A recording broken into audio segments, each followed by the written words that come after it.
Si vous avez cliqué sur la miniature, c'est sûrement car vous souhaitez gagner de l'argent sans trop d'efforts. Et c'est justement le thème de cette vidéo.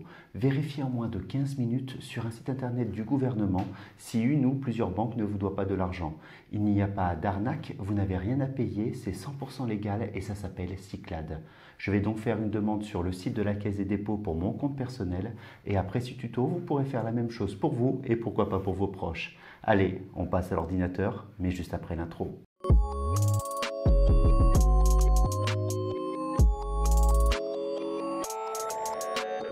Juste pour information, cette vidéo a été enregistrée en direct pour vous montrer la totalité de la procédure sur les sites Cyclade et les difficultés aussi que vous pourriez rencontrer.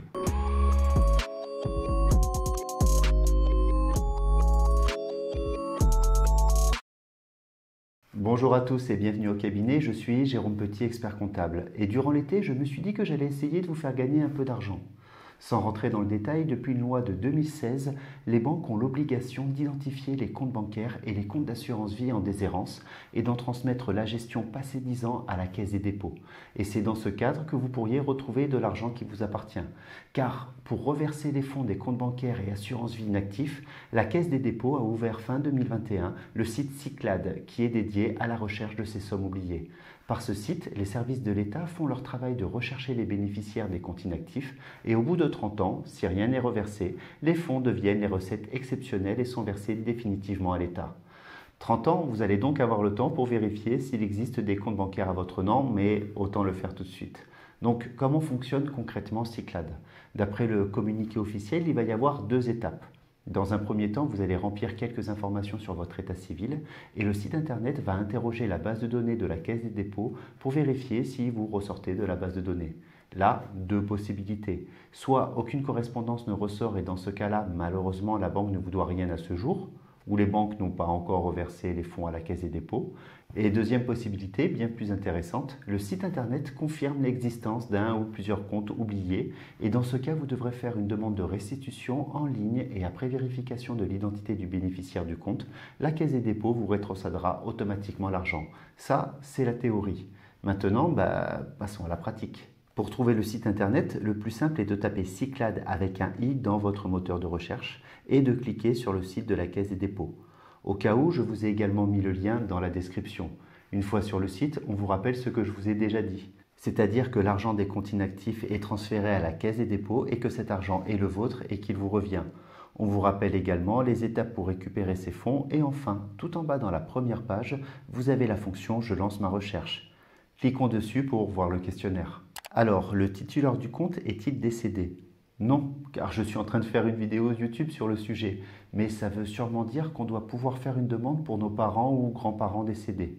Ensuite, on complète sa civilité avec le nom, les différents prénoms pour optimiser la recherche, sa date de naissance, la commune et le lieu de naissance, la dernière adresse connue, et comme je recherche des comptes oubliés, je vais sélectionner « Vous ne disposez pas du numéro de référence ».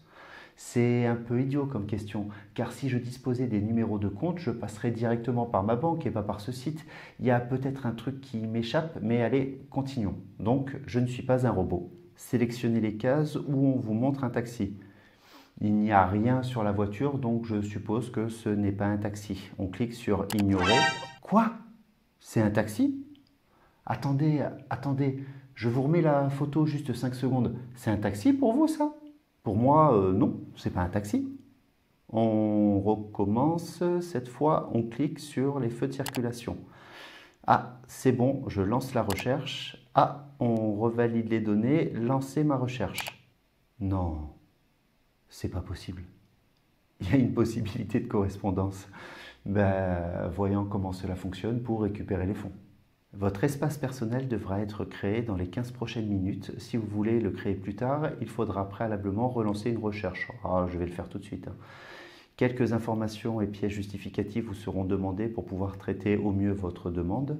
Tout est mis en œuvre pour traiter les demandes au plus vite. Nous nous assurons de la validité des données qui peuvent être anciennes, incomplètes ou erronées. Les demandes sont étudiées avec soin pour éviter le risque d'erreur d'attribution. En effet, pour votre sécurité, la Caisse des dépôts doit s'assurer que les sommes sont reversées à leurs bénéficiaires légitimes. Ouais, c'est logique. De plus, nous comparons les informations et les pièces justificatives que vous nous transmettrez avec les données que nous recevons des établissements financiers, banques, assureurs, organismes d'épargne salariale. Au cours du traitement, les informations complémentaires peuvent être nécessaires, soit de votre part, soit de la part des établissements financiers que nous contacterons. Enfin, si votre demande s'inscrit dans le cadre d'une succession, l'intervention d'un notaire peut être requise. J'espère que ce ne sera pas dans le cadre d'une succession. Donc, je clique sur « Créer mon espace ». Et là, il faut recompléter les informations personnelles une seconde fois. C'est quand même pas optimisé comme site, hein, mais continuons.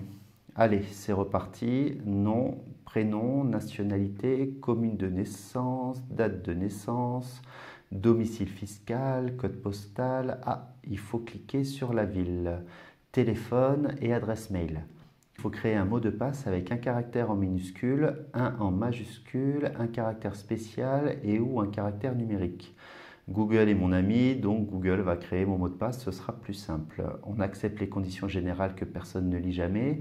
Et encore une fois, je ne suis pas un robot. Ah, pas de test. Je n'ai jamais compris comment l'algorithme fonctionne. Peut-être les mouvements de la souris. Allez, créer le compte.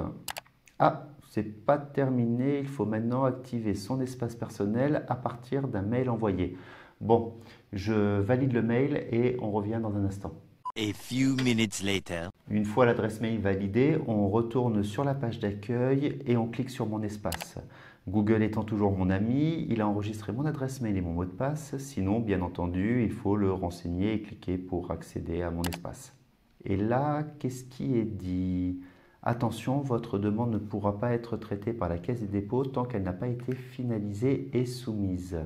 Pour finaliser ma demande, je renseigne de nouvelles informations, je télécharge les pièces justificatives et je soumets ma demande.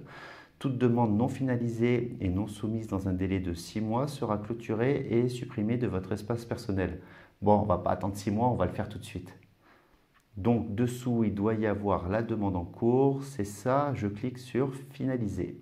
On retrouve la synthèse des informations déjà complétées et le site me demande mes informations bancaires. Mais pourquoi il me demande ces informations? Saisissez le compte que vous utilisez actuellement et non le compte qui a été clôturé au titre de la loi Ecker. Nous transmettre vos informations bancaires ne signifie pas systématiquement le versement des sommes. Ah oui, d'accord. C'est pour virer les fonds des comptes inactifs. Donc je vais télécharger un RIB et je reviens. A few moments later. J'ai complété l'IBAN et le BIC et il faut télécharger le RIB.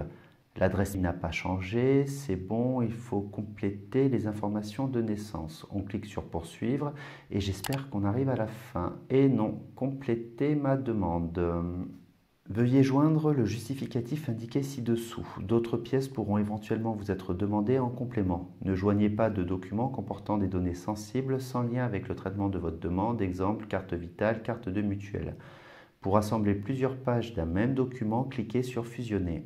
Une nouvelle fois, je vous laisse, je vais scanner le recto et le verso de ma pièce d'identité et je reviens. One eternity later. Alors, je vous ai coupé 5 minutes de la vidéo car j'ai un peu galéré et bugué pour télécharger ma pièce d'identité. Je cliquais à chaque fois sur importer, mais ça me téléchargeait que le fichier recto et pas mon fichier verso. Au fait, vous devez cliquer sur fusionner pour n'avoir qu'un seul fichier. Je vais vous montrer comment. Donc, vous devez cliquer sur fusionner qui se trouve juste là dans la phrase. Dans la page qui apparaît, vous importez chaque fichier, le recto et le verso de votre pièce d'identité. Vous cliquez sur fusionner et un fichier unique sera normalement créé. C'est ça. On ferme la fenêtre, on clique sur le fichier pour enregistrer. Franchement, j'ai quand même une tête de délinquant sur cette photo. Donc, j'ai enregistré le fichier sur l'ordinateur et je l'importe. Afin de poursuivre, disposez-vous d'informations ou des documents relatifs au compte ou au contrat recherché? Bah non. Sinon, je ne ferai pas de recherche. Des fois, il y a quand même des questions que je ne comprends pas. Et enfin, on clique sur poursuivre. Validation de ma demande. Ça y est, je pense qu'on arrive enfin au bout. On va enfin savoir combien la banque me doit. Soumettre ma demande. Une fois soumise, votre demande n'est plus modifiable. Si vous confirmez, votre demande sera soumise et prise en charge par la Caisse des dépôts. Elle ne sera pas modifiable. Si vous annulez, vous reviendrez à l'étape en cours. Bon, je confirme. Votre demande a bien été enregistrée. Quoi? Le délai moyen de traitement de votre demande est d'environ 90 jours, voire plus en fonction de la nature du dossier? Ah, bah, vous n'aurez donc pas tout de suite la fin de l'histoire.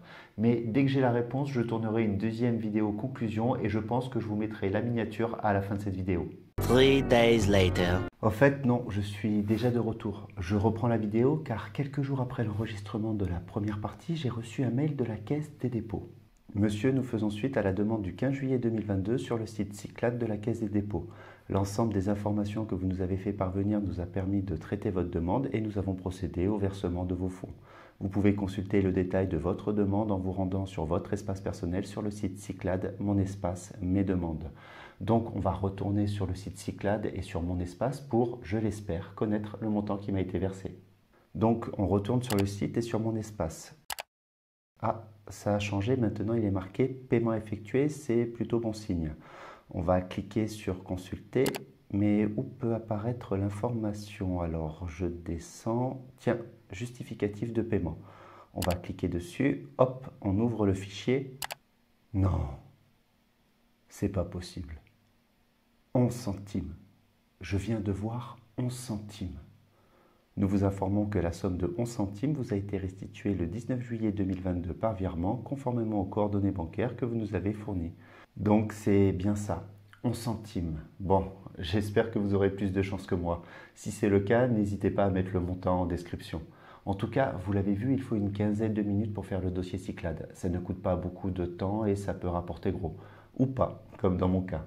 Donc, dans tous les cas, n'hésitez pas à faire ce dossier. Pensez à télécharger un RIB et une pièce d'identité avant de commencer, ce sera plus simple.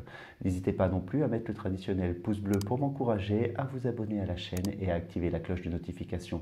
Pensez à partager cette vidéo sur les réseaux pour faire bénéficier de ce bon plan à d'autres. Et en attendant, j'espère que vous ferez sauter la banque.